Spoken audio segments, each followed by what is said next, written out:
Scenarios. Let's go through some scenarios about confidentiality and privacy. The first scenario is called a concerned friend. You are working with Mrs. Wimple, who has recently become bedbound.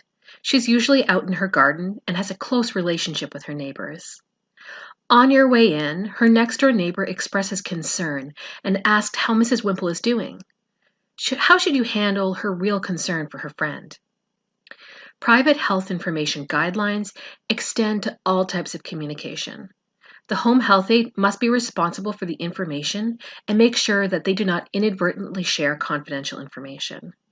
In this situation, the best course of action would be to say something like this.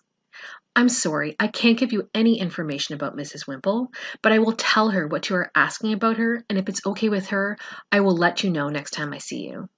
The next scenario is called a friendly neighbor. Alice is a home health aide that works with an elderly client named Mrs. Graham. Mrs. Graham's neighbor is a lovely lady and always checks up on Alice's client. She's frail and wears oxygen. Alice's client is being tested for COVID-19 due to possible exposure, but is currently not symptomatic. Mrs. Graham is out sitting on her porch, and the neighbor lady is walking towards the porch for a visit.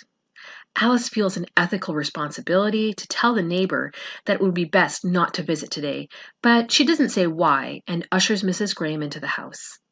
Mrs. Graham is upset that she couldn't visit. Did Alice violate HIPAA for Mrs. Graham? Let's break it down. Did Alice tell the neighbor any of Mrs. Graham's health information? No. Even though she told the neighbor it wasn't a good time for a visit, she never said why. So in this case, the home health aide did nothing wrong and protected Mrs. Graham's private health information.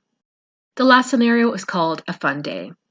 Your client, Mrs. Ramirez, wants to go for a walk with you around the neighborhood to look at the Christmas decorations. You both have so much fun and spend a wonderful hour reminiscing and singing Christmas carols. It makes you feel warm and you want to share this feeling with the world. Which way can you share your experience with your friends on Instagram? Take a selfie with Mrs. Ramirez beside a beautiful decorated Christmas tree.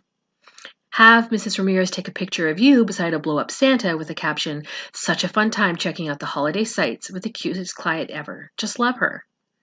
Take a picture of a cute elf display with the caption, "Got to spend the day looking at the Christmas lights. #best job ever." The answer to this question is simple. None of them. It is never appropriate to post anything on social media about your job, good or bad. Anything referring to your job is off limits. This concept can be difficult for some people to understand, but many healthcare workers get caught doing this, and it can have some very serious consequences.